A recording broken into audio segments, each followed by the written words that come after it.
En el verano del año 216 a.C., un mensajero llegó a Roma con una noticia que nadie quería creer. Cerca de un pueblo llamado Canas, en el sureste de Italia, el ejército más grande que Roma había reunido hasta entonces acababa de ser destruido en una sola tarde. Casi 50.000 soldados muertos, en un solo día. Los cónsules que los comandaban, muertos también. Los supervivientes, dispersos por los campos de Apulia, sin saber hacia dónde huir. Hubo un momento en que el Senado romano no supo qué decir. Las crónicas cuentan que senadores veteranos, hombres que habían visto guerras y crisis, se quedaron en silencio durante minutos. Nadie tomaba la palabra. Fuera del edificio, las madres esperaban noticias de sus hijos. Muchas ya no iban a recibirlas. Aníbal Barca llevaba 2 años en Italia. Había cruzado los Alpes con elefantes, había derrotado a Roma en el Tesino, en la Trebia, en el lago Trasimeno. Cada vez que Roma le enviaba un ejército, Aníbal lo destruía. Y ahora Cannas, la mayor derrota militar de la historia romana hasta ese momento. Una derrota tan absoluta, tan perfecta en su ejecución táctica, que los historiadores militares la siguen estudiando 2200 años después. Cartago dominaba el sur de Italia. Ciudades aliadas de Roma empezaban a cambiar de bando. La situación era desesperada. A 3000 kilómetros al este, el mundo griego observaba, y algunos lo hacían con esperanza. Filipo V de Macedonia vio en ese momento la oportunidad que llevaba años esperando. Roma, la potencia emergente del Mediterráneo occidental, estaba de rodillas. Si Cartago la terminaba de hundir, el equilibrio del mundo mediterráneo quedaría despejado para Macedonia. Filipo firmó un pacto con Aníbal en el año 215. Era una alianza lógica. Era, en retrospectiva, uno de los errores estratégicos más costosos de la historia antigua. Porque Roma no cayó. 70 años después de ese pacto, el último rey macedonio sería llevado encadenado por las calles de Roma en el mayor desfile triunfal que la ciudad había celebrado jamás. La gente se subía a los tejados para verlo pasar. Sus hijos desfilaban junto a él, sin entender del todo lo que estaba ocurriendo. Y 100 años después de eso, el mundo griego entero, desde las costas del Adriático hasta las orillas del Egeo, desde los valles de Macedonia hasta el Peloponeso, sería una provincia romana. Esto es la historia de cómo pasó eso. No fue un golpe único. No fue una decisión tomada en una sala del Senado una tarde cualquiera. Fue un proceso largo, extraño, lleno de contradicciones, de guerras que Roma decía no querer y de victorias que no siempre sabía cómo administrar. Un proceso en el que los vencidos terminaron conquistando a sus vencedores de una manera que nadie había planeado ni previsto.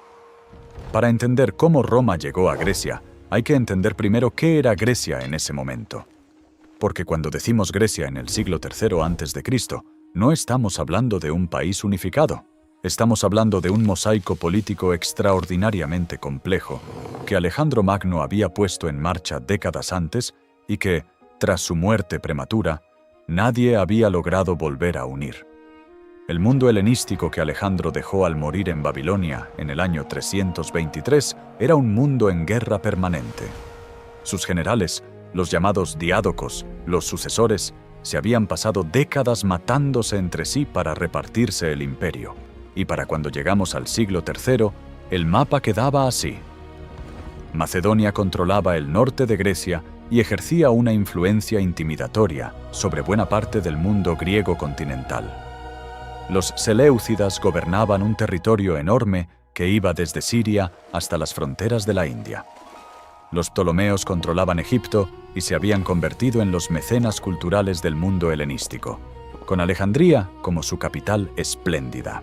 Y luego estaban decenas de entidades más pequeñas: el reino de Pérgamo en Anatolia, la isla de Rodas con su poderosa flota, Esparta con su orgullo militar intacto, pero su poder real ya muy disminuido, Atenas con su peso cultural inmenso, pero su influencia política bastante reducida, la Liga Etolia, la Liga Aquea. Era un sistema caótico, vibrante, intelectualmente extraordinario y políticamente inestable. Las alianzas cambiaban de un año para otro. Las guerras eran casi constantes, pero raramente definitivas. Ninguna potencia era lo suficientemente dominante como para imponer un orden duradero sobre todas las demás. Roma conocía ese mundo desde hacía tiempo. Tenía relaciones comerciales con las ciudades griegas del sur de Italia, con Sicilia, con el Adriático, pero intervenir militarmente en los asuntos del Egeo era una empresa completamente distinta. Y Roma, hasta la Segunda Guerra Púnica, tenía más que suficiente con sus propios problemas en el Mediterráneo occidental. Lo que cambió todo fue Aníbal. 16 años duró la Segunda Guerra Púnica. 16 años en los que un general cartaginés recorrió Italia de norte a sur, ganando batallas con una regularidad que habría destruido a cualquier estado normal. Y Roma no era un estado normal. Cada derrota, en lugar de quebrarla, parecía endurecerla. Cada ciudad aliada que desertaba la obligaba a repensar y reforzar su sistema de alianzas. Cada año de guerra aceleraba la profesionalización del ejército y la centralización de las instituciones. Hay algo que los historiadores han señalado repetidamente sobre Roma en esos años y que resulta casi difícil de creer. Después de Canas, con el ejército destruido y Aníbal a pocas jornadas de marcha de la ciudad, el Senado romano no negoció. No envió embajadores, no pidió condiciones, declaró luto, reorganizó las legiones y continuó la guerra. Eso nos dice algo fundamental sobre el tipo de estado que era Roma, sobre la profundidad de su cohesión institucional, sobre algo en su cultura política que los hacía cualitativamente diferentes a casi todo lo que existía en ese momento. Cuando Escipión cruzó a África y derrotó a Aníbal en Sama en el año 202, Roma emergió de esa guerra transformada. Tenía un ejército veterano enorme, probado en 16 años de combate continuo, sin una misión clara para el tiempo de paz. Tenía una clase dirigente que había aprendido a pensar en términos estratégicos que iban mucho más allá del Lacio o de la península itálica. Y tenía una cuenta pendiente con Macedonia. Filipo V había firmado ese pacto con Aníbal en el 215. Roma lo recordaba. La Primera Guerra Macedónica, que se desarrolló entre el 214 y el 205, fue un conflicto secundario. Roma no podía permitirse abrir un frente serio al otro lado del Adriático, mientras Aníbal seguía en Italia. Operó principalmente a través de la Liga Etolia, que aportó las tropas terrestres mientras Roma contribuía con su flota. El resultado fue inconcluso. La paz de Fénix dejó las cosas prácticamente donde estaban, pero la semilla estaba plantada. En el año 200, Roma declaró la Segunda Guerra Macedónica. Y aquí es donde la historia se vuelve realmente interesante. Porque la guerra no fue una decisión sencilla ni unánime. El Senado tuvo que llevar la propuesta ante los comicios, la asamblea de ciudadanos que tenía la última palabra sobre las declaraciones de guerra. Y los ciudadanos romanos, en la primera votación, la rechazaron. Piénsalo un momento. Roma acababa de salir de 16 años de guerra devastadora. Los hombres querían volver a sus granjas, a sus familias, a dormir sin el miedo de que un ejército cartaginés apareciera en el horizonte. La propuesta de cruzar el Adriático para pelear contra una potencia que no había atacado directamente el territorio romano les parecía una locura. El cónsul Sulpicio Galba tuvo que reunir de nuevo la asamblea y pronunciar un discurso que los registros históricos han conservado en sus líneas esenciales. Y lo que dijo ese día es enormemente revelador de cómo Roma pensaba la política exterior. No les habló de honor, no les habló de venganza ni de gloria. Les habló de prevención.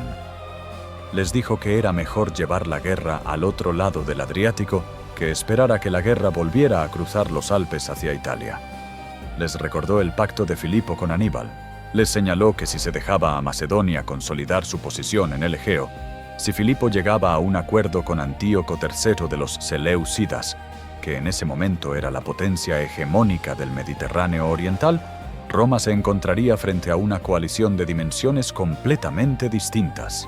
Era el argumento del peligro preventivo, del enemigo que hoy está lejos, pero que mañana puede estar en casa. La segunda votación aprobó la guerra. Tito Quincio Flaminino era un hombre extraordinariamente inusual para ser general romano. Tenía apenas 30 años cuando fue elegido cónsul, por debajo de la edad mínima establecida por la costumbre. Hablaba griego con fluidez, lo cual era todavía bastante raro entre la aristocracia romana de ese período. Había crecido con la cultura helenística, la respetaba, en cierta medida la admiraba, y entendía algo que muchos de sus colegas no habían comprendido todavía, que en Grecia ganar la guerra militarmente no era suficiente, que la legitimidad política tenía un peso específico en el mundo helenístico que Roma no podía ignorar si quería que sus victorias duraran. En el año 197, en las colinas de Tesalia, en un lugar llamado Cinoscéfalas, las cabezas de perro en griego, las legiones romanas y el ejército macedonio de Filipo se encontraron en un combate que iba a resultar decisivo, por razones que tenían más que ver con la geografía del terreno que con el número de los combatientes. La falange macedónica era una de las formaciones militares más aterradoras que el mundo antiguo había visto. Filas de soldados con lanzas de más de 6 metros de longitud, la sarisa, avanzando en formación cerrada, creaban un muro de hierro prácticamente impenetrable en campo abierto. Era el arma con la que Alejandro había conquistado el mundo desde Grecia hasta la India. Era la columna vertebral del poder militar macedonio durante 150 años. Pero tenía un defecto fundamental. Necesitaba terreno llano. En terreno irregular, la formación se fragmentaba, los soldados perdían contacto entre sí, los espacios se abrían, y las colinas de Tesalia no eran terreno llano. Las legiones romanas estaban organizadas de manera radicalmente diferente. En lugar de una gran masa uniforme, operaban en manípulos, unidades más pequeñas y autónomas capaces de adaptarse al terreno con una flexibilidad que la falange no podía igualar. Cuando el combate se trasladó a las laderas irregulares de Cinoscéfalas, la diferencia entre los dos sistemas fue inmediatamente visible. La falange se rompió. Los manípulos romanos encontraron los huecos y entraron por ellos. Filipo pidió la paz. Y aquí Flaminino tomó una decisión que sorprendió a muchos de sus contemporáneos romanos y que, en retrospectiva, resultó ser uno de los movimientos políticos más inteligentes de esa generación. Podría haber exigido condiciones brutales. Podría haber anexionado Macedonia o haberla reducido a un estado vasallo humillado. No lo hizo. Impuso una indemnización económica significativa, redujo el ejército macedonio a 5.000 hombres y le prohibió operar fuera de sus fronteras. Pero dejó el reino en pie, dejó a Filipo en el trono, y entonces vino el golpe maestro. En el año 196, en los Juegos Ístmicos, uno de los eventos deportivos y culturales más importantes del calendario griego, con delegaciones de toda la Hélade congregadas en el santuario de Poseidón en el Istmo de Corinto, Flaminino mandó hacer silencio y ordenó que un heraldo leyera una proclama en voz alta. El heraldo anunció que el Senado y el pueblo romano declaraban libres a todos los griegos que hasta ese momento habían estado bajo dominio macedonio, sin guarniciones, sin tributos, sujetos únicamente a sus propias leyes y tradiciones. El silencio que siguió a las primeras palabras fue breve. Algunos no habían entendido bien. El heraldo tuvo que repetirlo. Y cuando el significado de las palabras penetró en la multitud congregada, el griterío que estalló fue tan intenso, tan prolongado, tan masivo, que según cuenta Plutarco, los cuervos que sobrevolaban el estadio cayeron al suelo aturdidos por el sonido. Roma no se quedaba con el territorio, lo liberaba. Era un gesto político de una sofisticación enorme. En un solo movimiento, Roma se posicionaba como la defensora de la libertad griega frente a la opresión macedonia, como la heredera legítima de los valores que los propios griegos habían proclamado en sus guerras contra Persia siglos antes. Flaminino había entendido algo que los generales puramente militares nunca comprenden, que la dominación más duradera no es la que se impone por la fuerza, sino la que se hace desear. Por supuesto, esa libertad proclamada en los Juegos Ístmicos iba a durar lo que tardó en aparecer el siguiente problema. Y el siguiente problema apareció puntual. Antíoco III, el rey de los Seleucidas, era la potencia más grande del Mediterráneo oriental. Gobernaba un territorio que iba desde Siria hasta las fronteras de la India había restaurado el prestigio del reino seleucida después de décadas de decadencia y se veía a sí mismo como el heredero legítimo de Alejandro Magno. La expansión romana hacia el Egeo le parecía una amenaza directa a su propia esfera de influencia. En el año 192 cruzó hacia Grecia con un ejército. La Liga Etolia, que se sentía marginada por el arreglo romano con Macedonia y resentida por no haber recibido los beneficios que esperaba de la victoria en Cinocéfalas, le había invitado. Y con Antíoco venía alguien que hacía a los romanos perder el sueño. Aníbal Barca, el viejo general cartaginés, ahora en el exilio, que actuaba como asesor del rey Seleucida. Era la combinación que Roma más temía. Un monarca helenístico poderoso y el mejor estratega militar de la generación anterior unidos en su contra. Y resultó ser para ambos un desastre monumental. Antíoco operó con una lentitud incomprensible, sin aprovechar su ventaja inicial. Esperaba que los griegos se levantaran en masa a su favor. La mayoría de las ciudades y ligas griegas calcularon sus intereses con frialdad y decidieron quedarse al margen o apoyar directamente a Roma.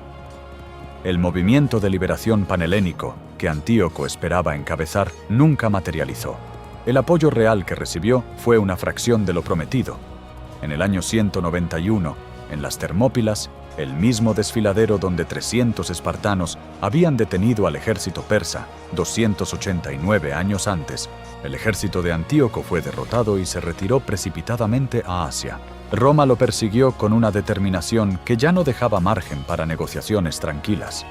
Al año siguiente, en la batalla de Magnesia, en suelo de la Anatolia occidental, el ejército romano al mando de Lucio Cornelio Escipión, hermano del africano, destruyó al ejército seleucida de una manera tan definitiva que Antíoco nunca se recuperó como potencia occidental.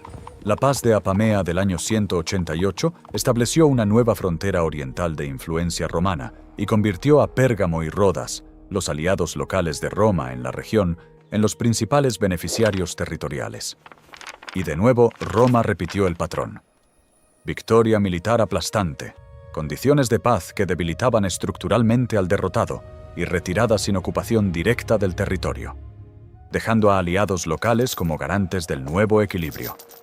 Era un sistema deliberado, coherente, extraordinariamente eficiente para proyectar poder sin el coste enorme de mantener guarniciones permanentes en territorios lejanos. Roma era el árbitro. Roma tenía la última palabra. Pero no ponía el precio inmediato de administrar directamente lo que controlaba. Funcionó mientras los griegos creyeron que la alternativa a Roma era peor que Roma misma. Pero ese sistema generaba sus propias contradicciones internas, y eran contradicciones que iban a explotar con el tiempo.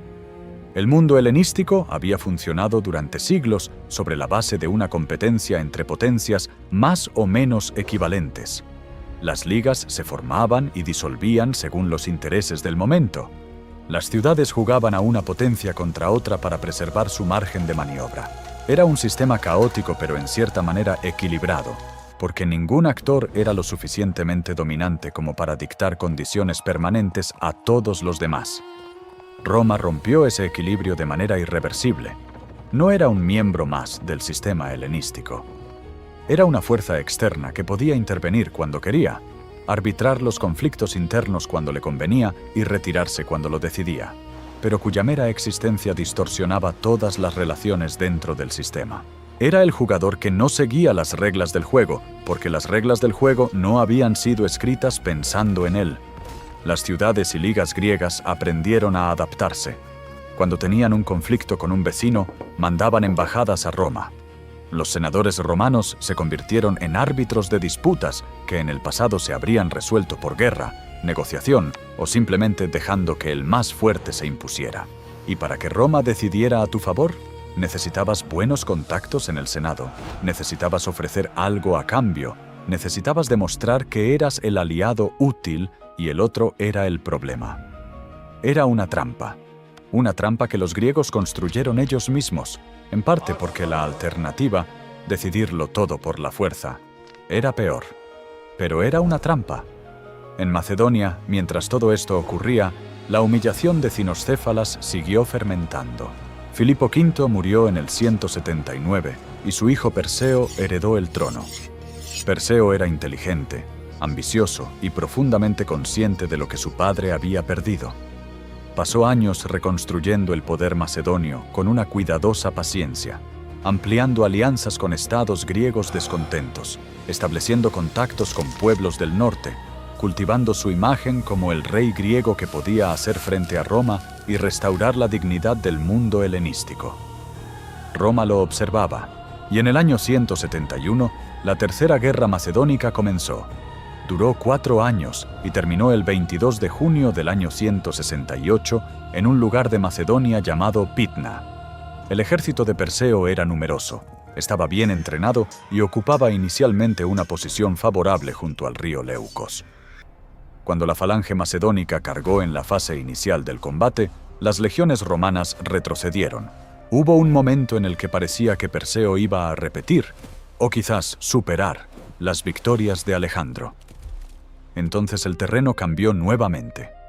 Las legiones, siguiendo una táctica que algunos atribuyen a una iniciativa espontánea de los propios soldados, comenzaron a retroceder hacia un suelo más irregular. La falange los siguió, y al seguirlos cometió el error fatal que Flaminino había explotado en Cinoscéfalas 29 años antes.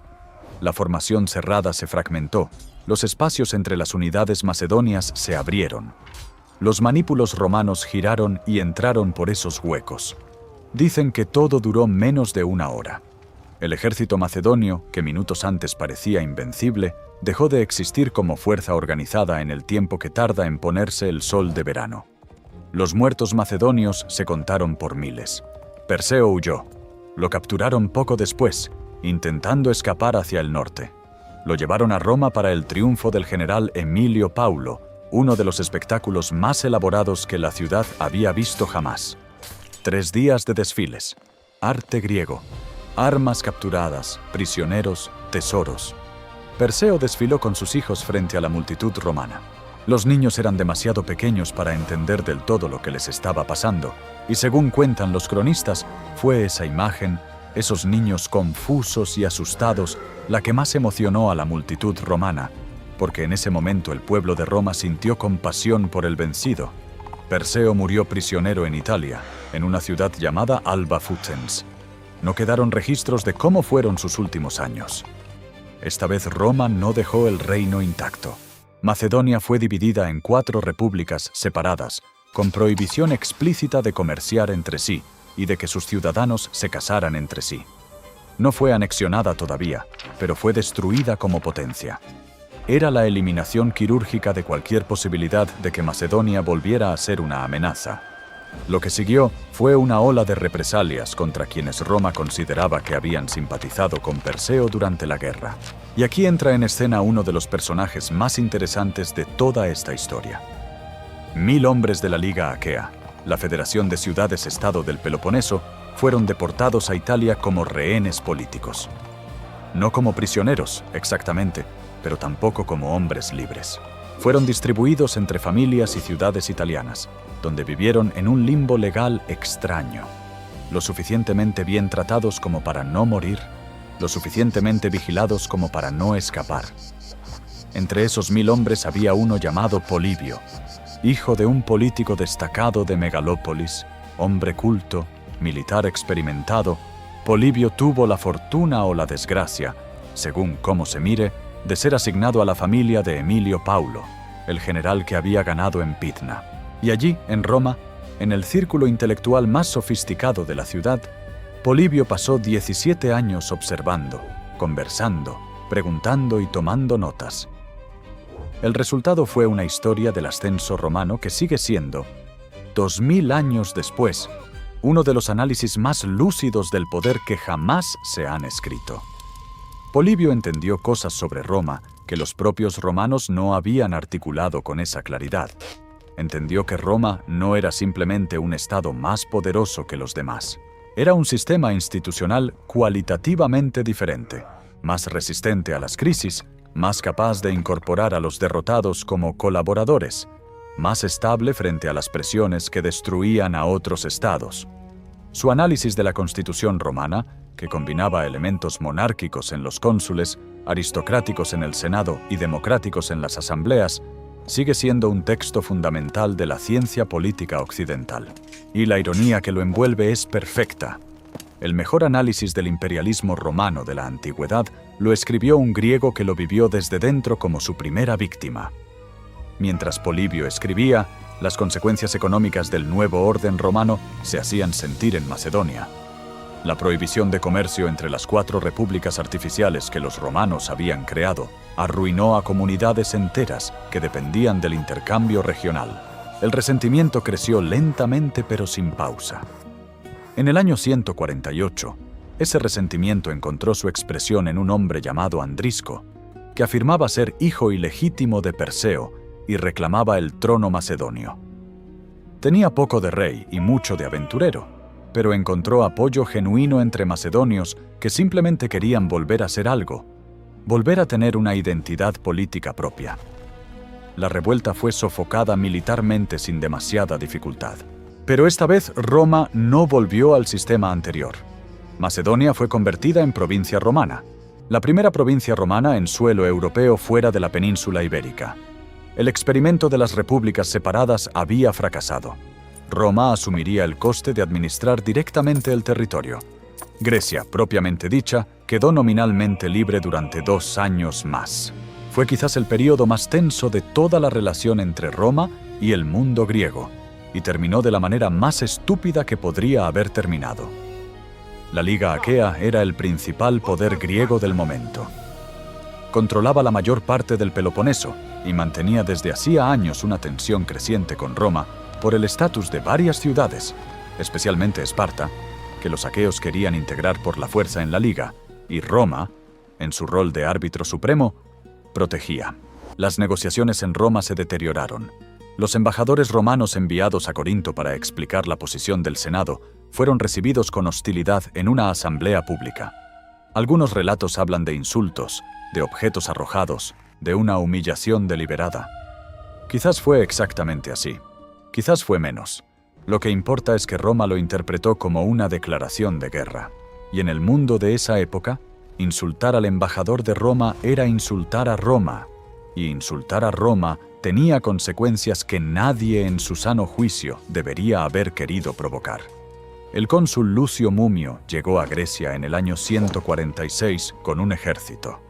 El general aqueo Critolao había muerto ya en una primera derrota. Su sucesor, un hombre llamado Dieo, hizo lo que pudo con lo que tenía.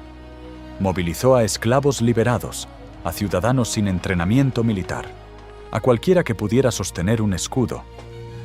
Era desesperado en el sentido más literal de la palabra. Sabía lo que se venía. En la batalla del Istmo de Corinto, las fuerzas aqueas fueron aplastadas con una rapidez que ni siquiera puede llamarse batalla en el sentido propio del término. Dieo regresó a Corinto. Entró en su casa, mató a su esposa y a sus hijos para que no cayeran prisioneros, y se envenenó. Mumio entró en Corinto. Lo que siguió duró días y quedó grabado en la memoria del mundo mediterráneo como una advertencia que nadie olvidaría en generaciones. Los hombres adultos fueron ejecutados. Las mujeres y los niños fueron vendidos como esclavos, en números que las fuentes antiguas calculan en decenas de miles. Las obras de arte de Corinto, que incluían algunas de las piezas más valiosas del mundo helenístico, pinturas, esculturas, objetos de oro y bronce, fueron cargadas en barcos con destino a Roma. Las casas fueron saqueadas sistemáticamente. Y finalmente, la ciudad fue incendiada. Mumio dejó las ruinas como estaban.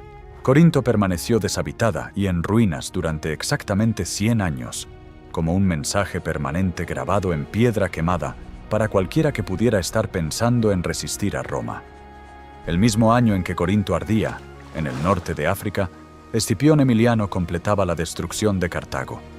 Se dice que mientras la ciudad ardía, Escipión lloró, consciente de estar contemplando el futuro de Roma en las ruinas de su enemigo. El mismo año. En un solo año, los 2 polos del mundo mediterráneo rival de Roma desaparecieron simultáneamente. Fue el momento en que el Mediterráneo empezó a convertirse De hecho, si no todavía de nombre, en lo que los romanos llamarían más tarde Mare Nostrum, nuestro mar. Lo que Roma hizo con Grecia después de Corinto no fue, sin embargo, la ocupación brutal que ese episodio podría sugerir si lo tomamos como modelo de lo que vendría. La mayor parte de Grecia no fue organizada inmediatamente como provincia. Atenas conservó su autonomía y sus privilegios. Otras ciudades mantuvieron sus instituciones locales. Los griegos siguieron hablando griego, practicando sus religiones, organizando sus festivales, escribiendo sus filosofías. La clase dirigente griega aprendió a negociar dentro del sistema romano, y muchos encontraron en esa negociación oportunidades de enriquecimiento y poder que el mundo helenístico fragmentado y en guerra permanente no les ofrecía. La Pax Romana tenía un precio real, pero también tenía beneficios reales, y no todos los griegos consideraron que el precio superaba a los beneficios. Pero la dinámica fundamental había cambiado de manera irreversible. Roma tenía el poder de decisión última. Las disputas internas de las ciudades griegas terminaban en apelaciones al Senado romano. Los procónsules romanos administraban los territorios con sus propios intereses y ambiciones. El dinero fluía hacia Roma. Las personas más talentosas de Grecia también. Los filósofos, los retóricos, los médicos, los arquitectos griegos emigraban a Roma porque allí encontraban patronos ricos, audiencias grandes y un mercado cultural en expansión que el mundo griego fragmentado ya no podía ofrecer. Atenas siguió siendo la universidad del mundo mediterráneo, el lugar donde los jóvenes ricos de Roma iban a completar su educación, pero el centro de gravedad del mundo había cambiado definitivamente de lugar. Y entonces ocurrió algo que nadie había planeado, y que resulta ser quizás la parte más fascinante de toda esta historia. Roma conquistó Grecia, y Grecia conquistó a Roma. El poeta Horacio lo resumió en un verso que los romanos repetían con una mezcla de orgullo y cierta incomodidad. Graecia capta ferum victorem cepit. Grecia conquistada, conquistó a su feroz vencedor. Era verdad en un sentido tan profundo y tan concreto que resulta casi asombroso. El griego se convirtió en la segunda lengua de la élite romana, casi en lengua de cultura por derecho propio. Escipión, el africano, el vencedor de Zama, hablaba griego. Flaminino lo hablaba.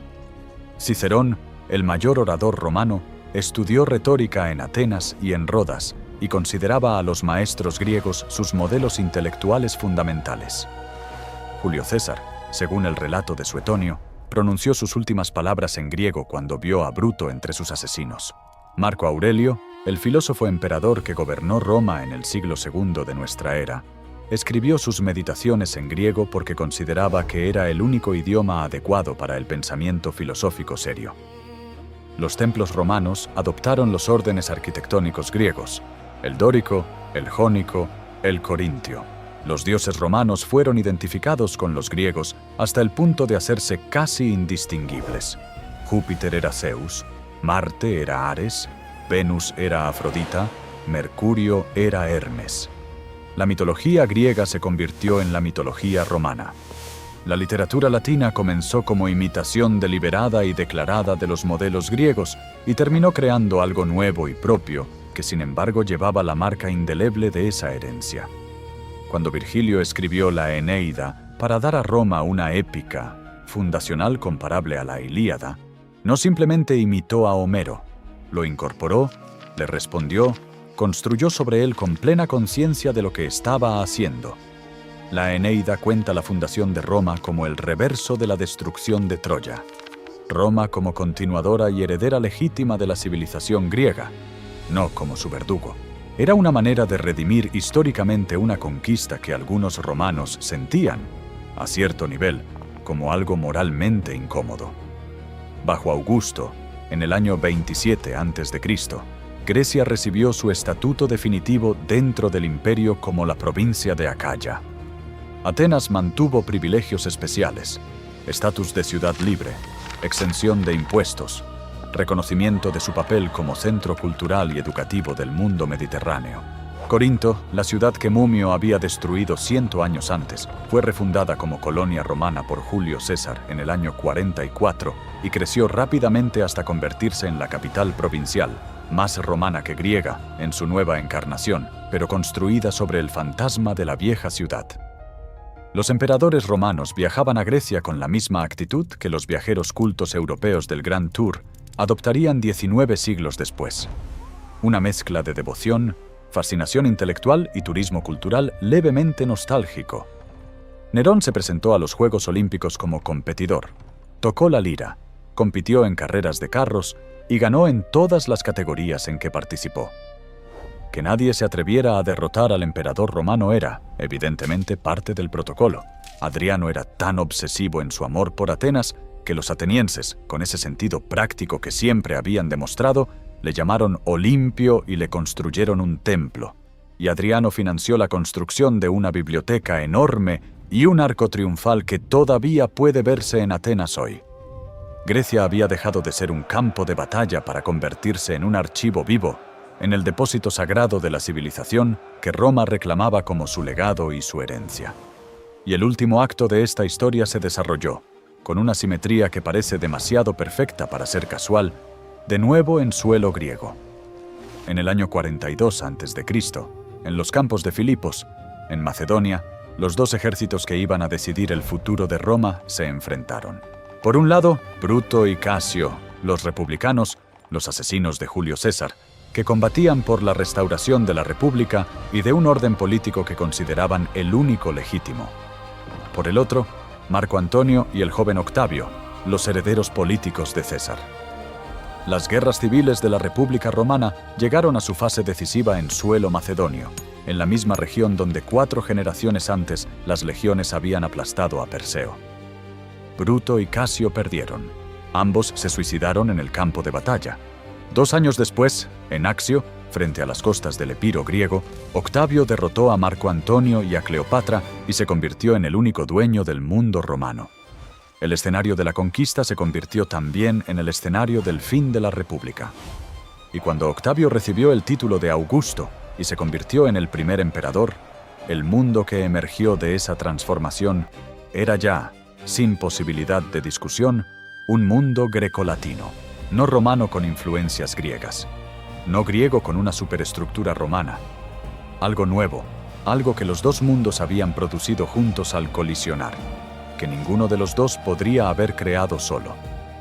Hay una pregunta que los historiadores llevan siglos debatiendo y que merece plantearse directamente antes de terminar. ¿Fue la conquista romana de Grecia una destrucción o una preservación? La respuesta honesta es que fue las dos cosas al mismo tiempo, en proporciones que variaron enormemente según el lugar, el momento y, sobre todo, la clase social de quien la viviera. Para los habitantes de Corinto, en el año 146, fue una catástrofe sin matices, sin redención posible, sin perspectiva histórica que pudiera suavizarla. Para un filósofo ateniense del siglo I que daba clases a los hijos de senadores romanos y cobraba bien por ello, fue una oportunidad. Para Polibio, el deportado que terminó escribiendo la historia del poder que lo había deportado, fue una experiencia que lo hizo más lúcido sobre el mundo de lo que habría sido si se hubiera quedado en casa. Para la cultura griega como conjunto, fue una transformación radical que sin embargo preservó más de lo que destruyó, precisamente porque los conquistadores decidieron, con notable coherencia, que esa cultura valía la pena de ser preservada, incorporada y reclamada como propia. El latín, que con el tiempo se convertiría en español, en francés, en italiano, en portugués, llevaba dentro del vocabulario y la estructura griegos. El derecho romano, que sigue siendo la base de los sistemas jurídicos de buena parte de Europa y de América Latina, se desarrolló en diálogo constante con la filosofía política griega. El cristianismo, la religión que se extendería por el Imperio Romano y terminaría cambiando el mundo, fue predicado y escrito en griego, en el griego koiné, que el helenismo había extendido como lengua común por todo el Mediterráneo oriental. Roma venció militarmente, Grecia venció culturalmente. Esa tensión nunca se resolvió del todo. Y de esa tensión sin resolver, de esa síntesis imperfecta y fecunda, salió buena parte de lo que hoy llamamos civilización occidental. Lo que empezó en las colinas de Cinoscéfalas con la derrota de la falange macedónica terminó en Bizancio, la ciudad que el emperador Constantino llamó Nueva Roma en el año 330 de nuestra era, y donde el griego volvió a ser la lengua del poder, la lengua de la corte, la lengua de la iglesia, siglos después de que las primeras legiones romanas cruzaran el Adriático por primera vez.